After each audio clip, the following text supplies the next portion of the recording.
Hi everyone, welcome to the channel. I hope each and one of you is having a wonderful day.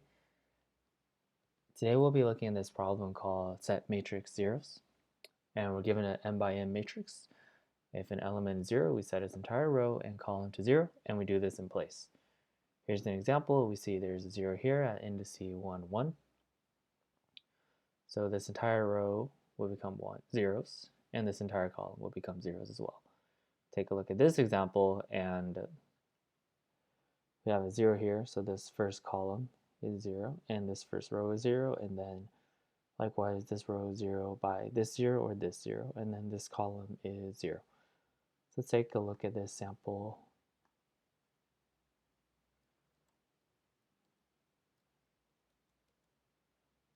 Now the main idea for this problem is we scan the zeros, we scan part of the matrix, we use the first column and the first row and mark it with zeros anytime we counter a 0. That's the first pass. And then the second pass is going through the columns and going through the rows and actually changing the elements if it has a column or row that is marked.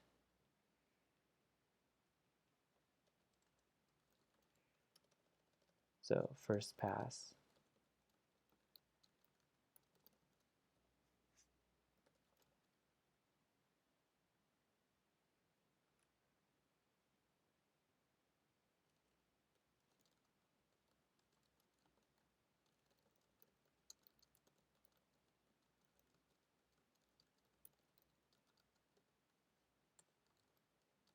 Second pass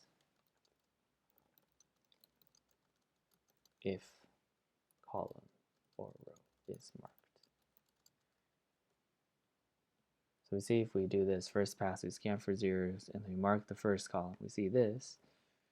So we mark the first column and first row with 0. Now we perform the second pass, and then we see that we have a 0 here. So these become 0. And then we see a 0 here, so these become 0.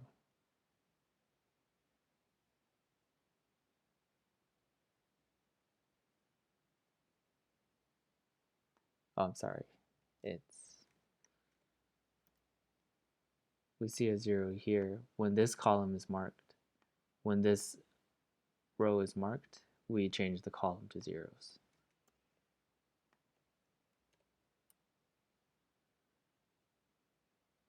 And then when we see this element, we mark this first column, meaning the row has to be changed. So this is the 0 that's changed. So this is the final product matching at the output.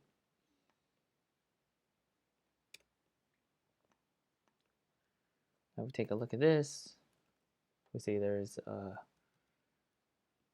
say that because we use the first row and first column as a way to mark the rows and columns that we need to change, we run into a slight issue, which is what if there is a 0 in the row and the column?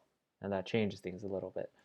And so how we will address this issue is as we scan through the matrix, each row will check if the first column is 0.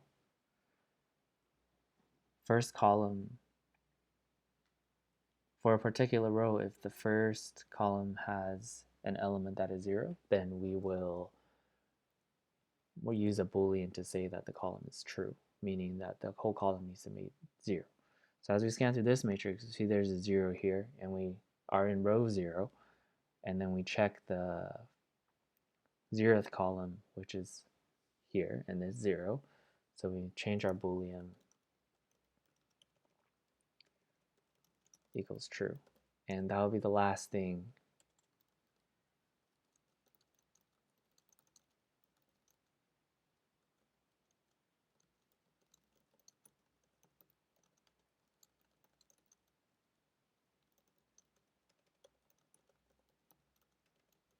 So that would be the last thing, and then we change this to 0. And then on the flip side, even if something is in the first row, we see this element that has the coordinate of 0, 1, 0, 1, 2, 3. When we apply this, any element ij, when we are marking, we have element ij mark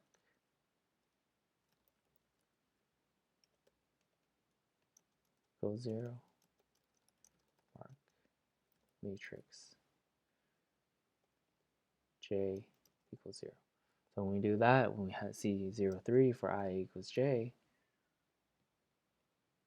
I equals 0, j equals 3, then we'll mark matrix 0, 0 and matrix 0, 3. So 0, 3 is already marked.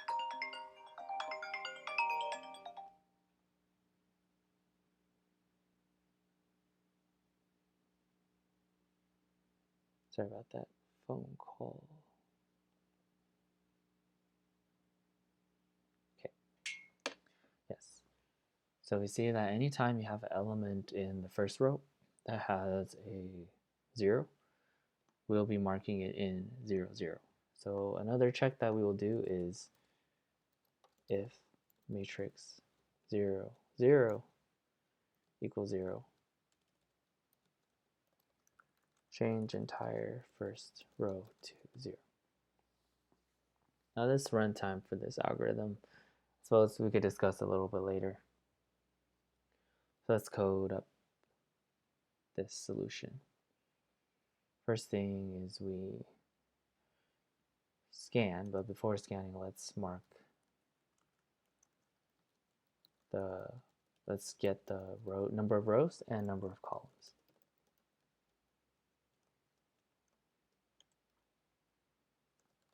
And then we have isCall equal to false. That's for this to keep track if we need to change the entire column to 0 or not. Now we go through each of the rows, and then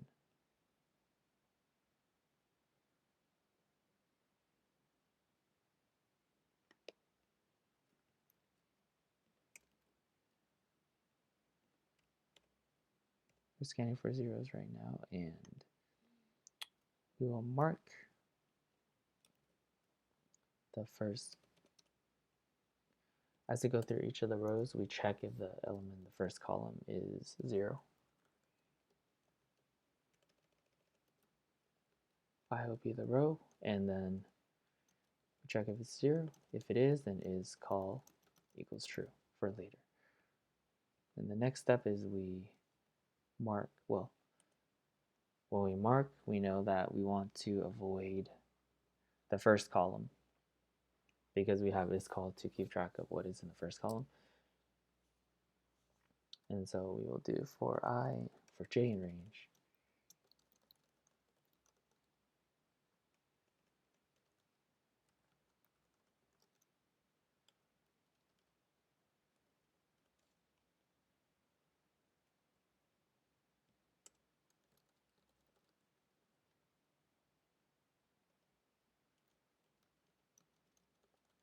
so if the element is 0, now we mark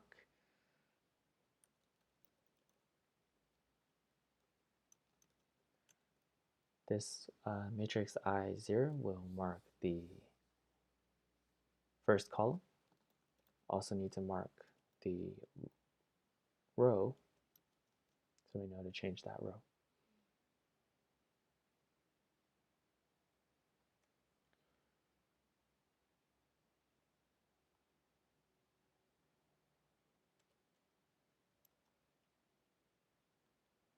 Now we go through our second pass.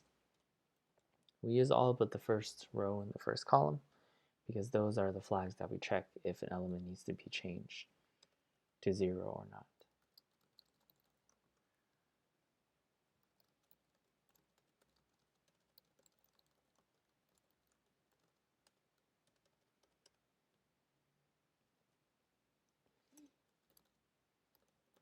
So we check the row.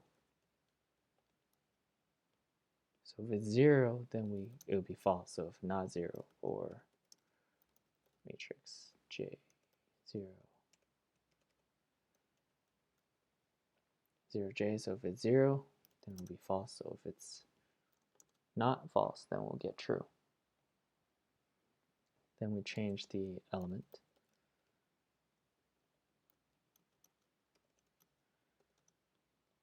Now that I finished doing that, we check if there's a 0 in the first column. Then we make so if is call.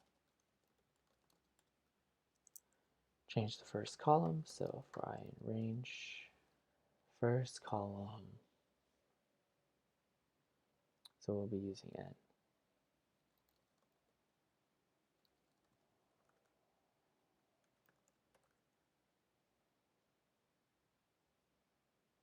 Oh wait, we'll be using call. Right, we need to change the whole first column, so that's why we will use the rows.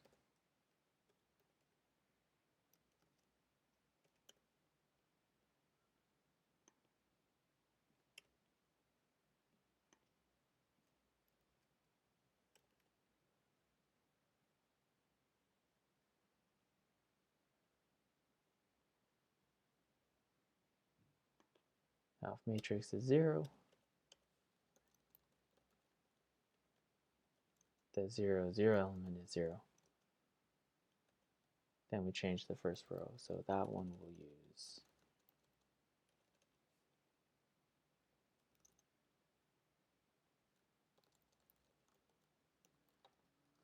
the columns, because first row would be matrix 0, and then we change the I see. Let's stick to the notation, which is J is the column.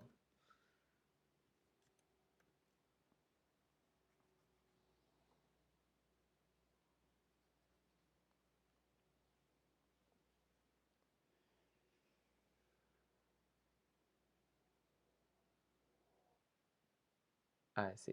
All right, so the issue was if I check the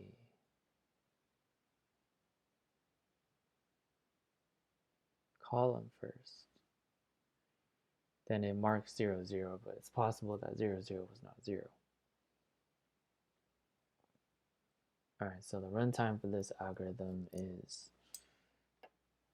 well, we have m by n matrix,